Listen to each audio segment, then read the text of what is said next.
on YouTube or Twitter X whatever without seeing Love and Deepspace controversy everywhere. After the game introduced a period tracker, it blew up on social media and then blew up once again with another round of confusion when it released its softcore BDSM Valentine's AU units. It reminded me of around NIKKE's launch when NIKKE's butt jiggles were plastered all over social media in a similar way, getting similar types of attention, and genuinely made me wonder, how do the games actually compare? As the otome game queen, who owns more physical otome games than you've probably ever heard of, I thought I was in a great position to compare the two, as I should be the target audience for Love and Deepspace. And I was tired of seeing fans of one game shit on the other just because they'd never be the game's demographic anyway. The Love and Deepspace graphics were gorgeous, and I was genuinely looking forward to the game around launch. So as an otome game fan who's also given a genuine chance to NIKKE and could see what it had to offer below the obvious Gunner bait surface, I felt I was in a strong position to compare the two. So, let's see what I thought.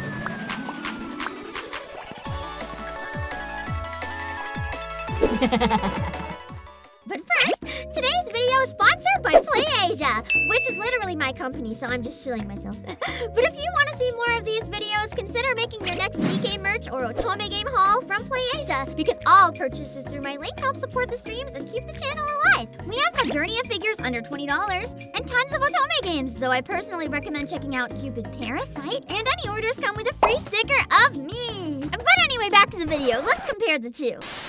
Before we start, I did want to note that many Love and Deepspace players have firmly rejected the claim that the game is a Gunner game. But it's also important to note that Love and Deepspace isn't the only Gunner game where people have rejected the term. Even NIKKE once made an advertisement so notorious in this direction that the players themselves demanded it be taken down due to the negative ways the player was portrayed in the ad. Personally, as a player of the game myself, I found it hilarious, though extremely exaggerated, but I can't imagine why some people might have thought it went too far, especially when the NIKKE community has genuinely been one of the most welcoming I've ever been a part of. Zenless Zone Zero is another game regularly referred to as a Gunner game, though this is largely due to its marketing, ads, fan base, and trailers, as the majority of the game is a relatively tame story and action game. Sure, it may be a bit more flirtatious at times than Hoyo's other games, but I wouldn't say the game overall would be considered a mature game by any means, and I'm fairly certain most of the players aren't, well, gooning while they play, and just want to genuinely play the game and enjoy it for being, you know, a game. And this is, similarly, what most of the Love and Deepspace players are saying. The argument centers around how most of the players genuinely enjoy the game for the emotional connections they can foster with the characters, and the fact that the players genuinely enjoy the story, vehemently rejecting the Gunner title. And honestly, yeah, I believe them.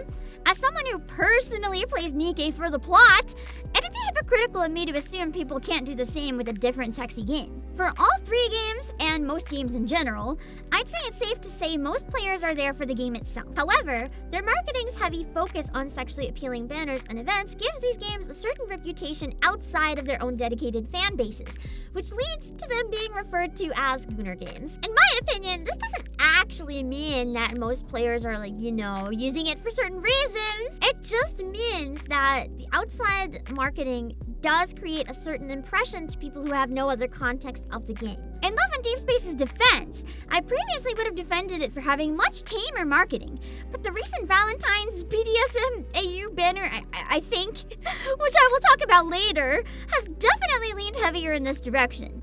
That being said, it's quite interesting to note that a large portion of the audience has actually been vocally opposed to this banner, so maybe it doesn't necessarily align with what existing players want from the game. Outside of this banner, I'd say the ads still lean into being sexually attractive, but not necessarily in a way intended to be sexy or risque, but definitely intended to play on the player's attraction, which still garners a similar attitude from people outside of its niche. So why do these games do this if it's going to give them such a reputation? Long story short, sex sells. In a world filled with ads everywhere we look, and a market saturated with dozens of existing gacha games and dozens more in the works, you have to stand out if you want to exist beyond launch day.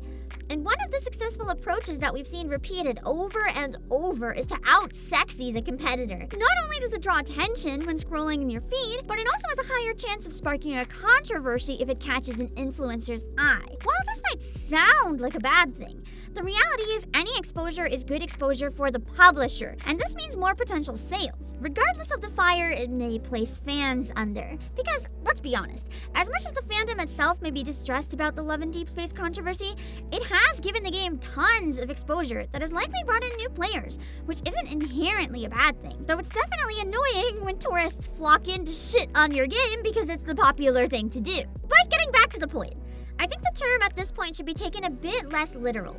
Calling a game a gooner game doesn't mean the game itself is sexual, just that it's, well, targeting people who are horny. And it works! It doesn't necessarily mean the entire game revolves around sexual situations. And surprise, the games can be good even if you aren't interested in gooning. And that's why the debates are so heated. They're mostly just conducted by tourists on one or both sides who genuinely have no idea what they're talking about and just want to fan the flames. So instead of fanning the flames, let's actually compare both games in a bit more depth. Let's first look at the gameplay from a very basic level. Outside of story segments, the actual gameplay differs quite a bit. NIKKE is a rail shooter. Outside of short battles varying from 1 to 3 minutes, the game is largely a visual novel with dailies. For the most part, if you're strong enough, battles are easy to set to automatic, so if the gameplay isn't for you, you can basically ignore it entirely.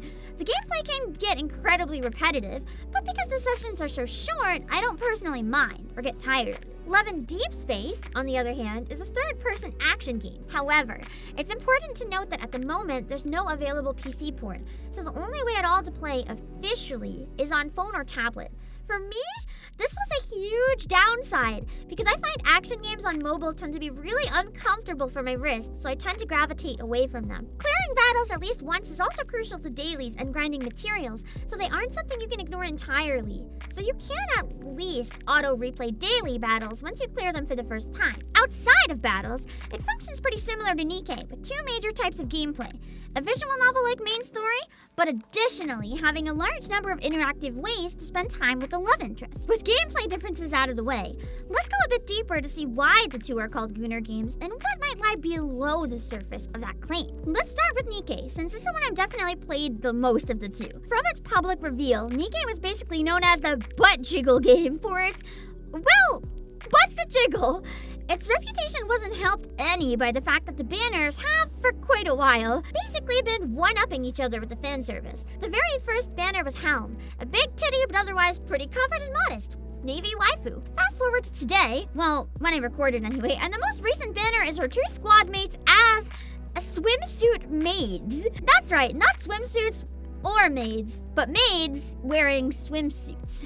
Listen, the event was peak, but you can't say this makes sense for any reason outside of being gooner bait. It's especially noticeable when you look at the banner history. The first few banners, with the exception of Christmas Rupee, were pretty tame overall, but we've since had a streak of 6 sexy units in a row. Admittedly, one was only sexy if you're in defeat, but they were not trying to hide that she was a fetish character, so I'm leaving it in. While the main story itself is far from sexual in content, it does have its moments outside of simple character design. The April Fool's events immediately come to mind, as well as a certain scene involving a crystal and massive step bro I'm stuck kind of vibes. Sure, the characters may be attractive and alluring, but for the most part, the plot is surprisingly mature and genuinely intriguing, and gets you thinking more often than it, gets you horny. Take it from me. When people say they play NIKKE for the plot, they aren't lying, and I'm so tired of people shitting on NIKKE when defending Love and Deepspace by implying that people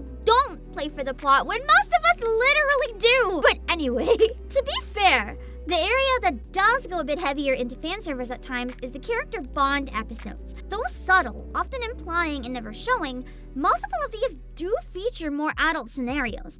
However, these are locked behind successful gacha pulls, so not only are they optional, but you have to either have god tier luck or throw money at the game to unlock them, which is a whole other issue of luring in whales parasocial for their favorites, but we'll get to that another time. Love and Deepspace, which released less than a year ago, still had some comments here and there when it released, but nothing quite like I've seen lately. Often referred to as that Fujo game, which by the way is not even true because this is an otome, not BL. Love and Deepspace mostly saw itself under fire recently and gained the title of Gunner game based on the game implementing a period tracker. Now I will stop you right there because I will not defend this game from the Gunner game allegations, but I will say that this is the most absurd reason I've ever seen to call it that. Though perhaps there are exceptions, I'm pretty sure no women ever want a goon on their period. They just want the goddamn pain to stop, to be able to get back to their normal lives, and on top of that, it's seen as a pretty yuck thing to talk about, so many aren't even comfortable being open about the absolute hell they're going through again and again. So honestly, I do think it's great that the game is normalizing having the love interests have these conversations. It's not sexual, it's literally a comfort thing. A lot of players talked about feeling seen and cared about, which is honestly huge if they're used to feeling ashamed or hiding their suffering. That being said, to me personally, that feature is weird as hell and honestly a bit creepy. I don't want fictional men talking to me about my period at all. If I'm trying to distract myself with the game, I don't even want to think about it. Not to mention these men are literally not real and couldn't help even if they wanted to. So it just comes off more condescending than anything to me to have these scenes where they ask if there's anything they can do to help when the company has the audacity to think that their little pixel cutscenes are gonna make me want to do anything other than throw my phone into a wall. But if other people find it comforting, honestly, I'm happy for them. It's just not for me. But yeah, it ain't sexy, it should just be normal. I've seen some people claim it's like emotional gooning, but I'm just gonna shut that off right there because if that's a thing, congrats! You've been gooning every time you got attached to a fictional character in any way at any time whatsoever. Have a waifu at all? Congrats! You're now a gooner! No. There's a difference between a character concerned about your well-being and character interactions being calculated to make you horny. But anyway, you get the point. However, even if I don't think this feature makes it a Gunner game, I do think it can easily be classified as one for other reasons. Another defense I've seen is that the game only has a few sex scenes, which already is actually crazy because many other games, despite having risque designs, don't actually have sex scenes. Apparently, they're all locked to specific gacha, similar to the more risque NIKKE Bond stories, which again rewards and encourages parasocial whale behavior and locks most players out of ever reaching the content in the first place. But also means that it is true there are potentially players that aren't interested in it. You can also touch and interact with the character to get different interactions and dialogue, which can honestly be a lot. In comparison to NIKKE, sure, the men are wearing a lot more clothing, but the audio is certainly something. I'm sorry, but I didn't expect to hear men moaning and breathing in my ear. Even if most players aren't gooning, I will not be convinced that there aren't people gooning to that shit. The audio design is meant to activate those neurons, and no one will convince me otherwise. And even if they're usually mostly dressed, you can also choose to dress the characters however you like. And yes, there is an option to put them in just towels. However, for the most part, I wouldn't say the units are sexual, though they are attractive in a more elegant kind of way. But the newest unit blew my expectations out of the water by releasing a straight-up BDSM AU? Yeah, that! Your hand is warm. That is real, and I don't think there's any other way to interpret what's going on here. I also remember seeing a video of Xavier with cat ears guiding the player's hand to his... yeah, that was certainly something I'd love to erase from my brain. Ironically, the BDSM units have become a huge source of criticism from the community at large, potentially implying that it's actually not what the majority of the player base wants. But, I mean, it got me personally to re-download the game. I've seen a ton of people I know posting about it, so it's definitely something that some people want. But perhaps the player base overall genuinely doesn't care about the sexier aspects. I don't know. If you're a player watching, let me know in the comments how you feel about these aspects, because I'm genuinely curious with how strong the split seems to be. Maybe it is the game misunderstanding their audience. I wasn't able to get very far into Love and Deepspace to judge the plot properly because I got level locked, and then just honestly got too busy to care when I had a billion other things going on and couldn't be bothered to do all the battles needed when I had other games to play. But from what I did play of the story, I didn't personally find it that engaging. It got me intrigued and curious, but the characters felt very surface level and calculated, which ruined the immersion for me a bit, since I'm so used to reading characters with weird quirks and flaws, like in Reverse 1999 in NIKKE, that seeing characters so outwardly perfect or calculated and distant felt so jarring.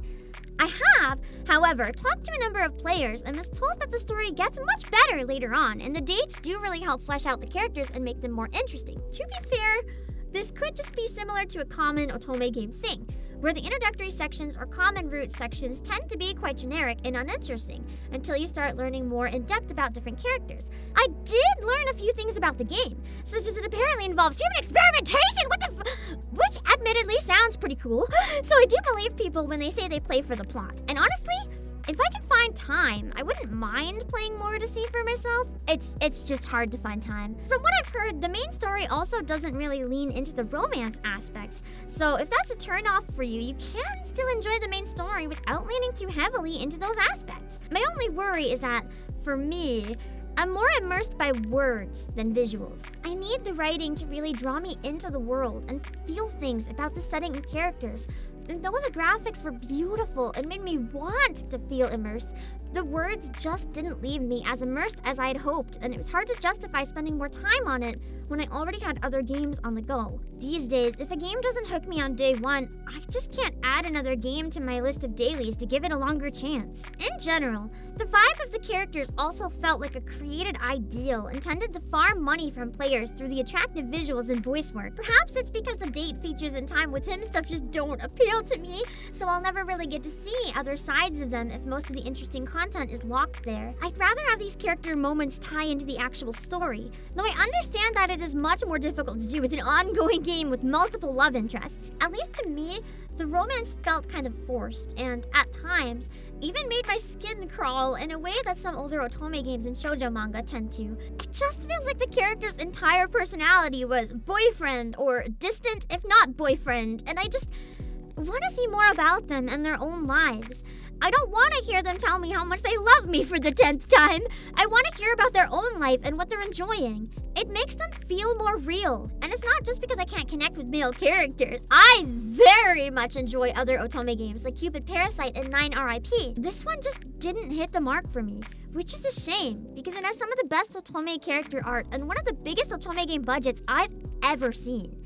I really wanted to like it, but something about it just felt too shallow. Perhaps I'm a bit spoiled, because in NIKKE, the characters are incredibly well fleshed out and so vibrant and interesting that I actually don't dislike a single one. Even the characters I hate are written so well that I love to hate them. And I think it goes to show how well the game's character writing is, when it can make me care about a huge cast more than this game can get me to care about its cast of 5. And I think a big part of that is because the characters are written to exist in the game and have their own lives.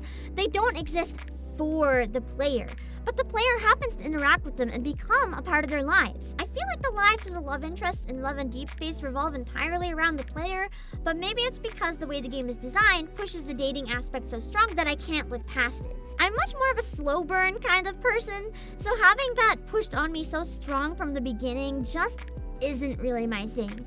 But if you're looking for an otome game where hot guys are all over you, you found your game! I do, again, just admit that it may just be that I haven't interacted with the right stuff for me to become fully immersed. Or maybe the writing style of NIKKE just appeals to me more. I think a huge reason I enjoy the NIKKE story so much, even more than the plot itself, is that the writing of the character dialogue is so fun and vibrant. It really brings the world to life and makes the characters feel real.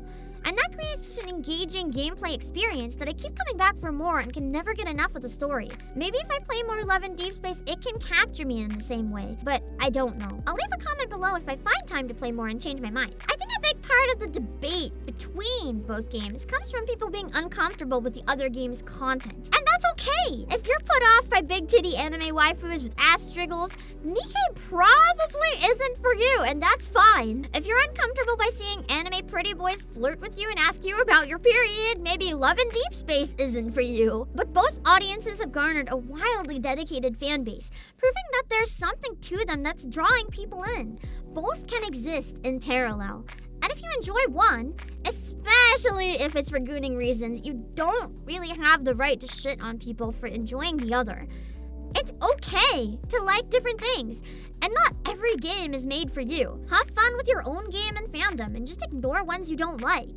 It's hypocritical to get mad at one game for doing things if you're enjoying another game for doing the same things. There is, however, one other difference that I did want to talk about, because Love and Deepspace does dig much heavier into one aspect, and I think it is notable and important to bring to the conversation, and that's the degree to which the game encourages parasocial behavior. The fact that the player character is basically canonically dating multiple NIKKE at once, to me, almost takes away entirely from the parasocial aspect of NIKKE and becomes more of a self-aware joke in the community. Yeah, the commander's banging his NIKKE.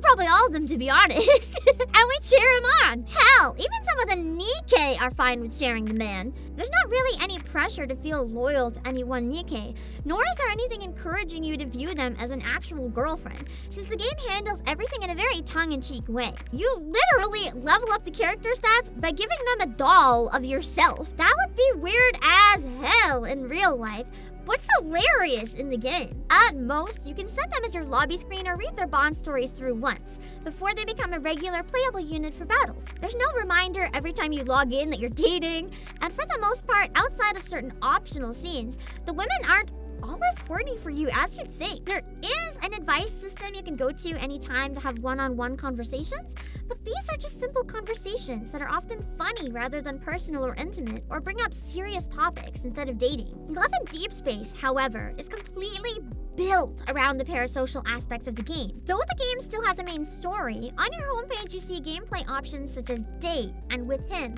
both having multiple interactive options. It's clearly an aspect that had a lot of thought and time put into it with the development. The date screen has many options as well, including short date stories and even with a photo studio where you can take photos together with your love interest, which admittedly I had a lot of fun with. The with him page also features a love timeline, showing every interaction you've had with the love interest of your choice. One of these features alone I probably would have found fun when I wanted to interact, but having so many of them plastered all over my UI was personally a bit off-putting. Perhaps the part I found most parasocial and uncomfortable is that you can only use a single character on your team at a time. This is a huge contrast to most other gacha games. It heavily encourages you to place all your resources into one character to have the strongest team, since otherwise you'd need to level up multiple entire teams to swap partners. Luckily, it makes it easier to always pull your favorite character, as there are options to up your odds for a specific character, and sometimes to even select them directly, but overall, it does further emphasize your romantic relationship with the character. I can see it potentially creating a problem too with people who have trouble restraining themselves from overspending,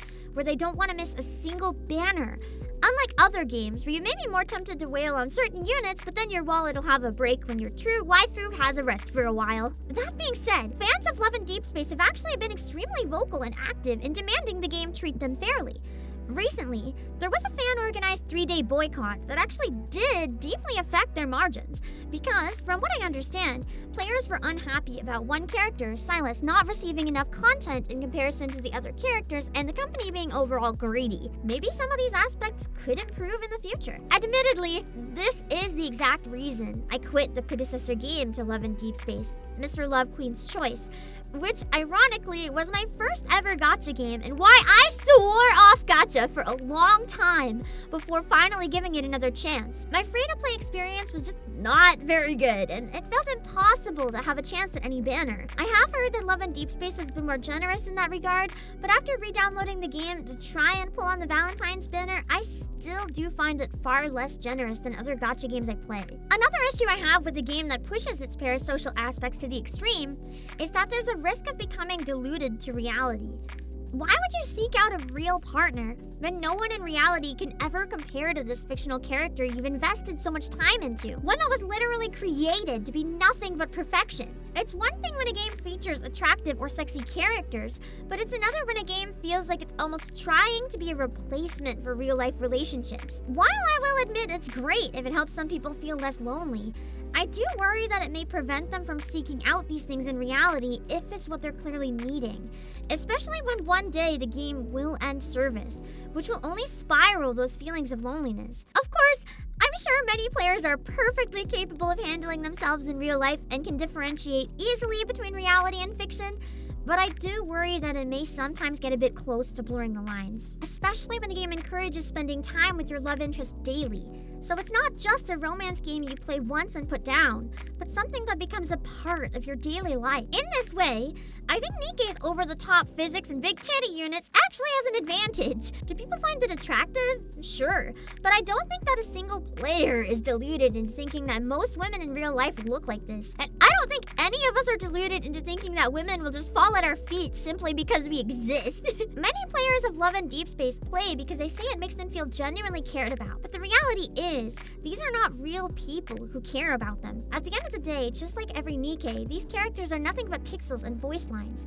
They're calculated to win over the player and not really doing anything to solve the root of the issue if players are feeling lonely or unloved. Real relationships are messy, people make mistakes, and you learn through clear communication and setting your own boundaries and expectations. It takes work on everyone's part, and no one on any side of a relationship can expect perfection from a partner. You can't get into a relationship in real life and expect your partner to read your mind and always have the perfect thing to say. That doesn't mean you should let yourself be walked over either, and you should set expectations. But it's unfair to expect someone to revolve their entire life around your own happiness when they also have their own life and happiness to pursue. It takes compromise, effort on all sides, and it's more than fair to expect a partner to care about you, but at what point are expectations overriding their own personal needs? It's not much different than relying on talking to AI chatbots instead of fostering real relationships. Sure, it can be fun, or it's an easy solution if you're desperate, but in the long run, it's not a replacement and will let you down. I'd like to think it's so over the top that most players can easily differentiate between the game and reality, but the way it's built does still leave me a bit concerned about how that would affect some players and their wallets in the long term, especially because of the ways it encourages daily use. Though this can go for any gacha game, as they do tend to be predatory at their core. And I'm not defending NIKKE here either. In conclusion, both games may be known outside their own communities for their sexy banners and maybe more controversial features, but at the end of the day, they're both games with their own dedicated fan bases that have achieved lasting power and success. NIKKE is going strong at just over 2 years, and Love and Deepspace has topped charts since its release in terms of income. I still stand by my statement that for its impact on the community alone, it should have had a Game of the Year nomination. Are all players gooning? Of course not. But both games do heavily rely on drawing people in with sexually attractive banners and relying on players being parasocial towards the characters. At this point, the terms just become a catch-all for games that are largely misunderstood and just seen as softcore porn from the outside. If you want an actual gooner game, there are many other more adult gacha games out there that you can find for that purpose, but these ones only just toe the line and are genuinely good games outside of their appeal. They just may not appeal to you in particular. And it's okay if you don't get it. Enjoying hot fictional characters isn't hurting anyone. So do your own thing, whether gooning or not, and don't let anyone else tell you otherwise. We're all into weird shit. Let's just enjoy our weird shit. Shake hands and call it a day, yeah? At the end of the day, it'll all come down to personal preference. Do you play NIKKE or Love and Deepspace? What is it that you love about it if you do play one? Have anything else you want to add to the conversation? Let me know in the comments.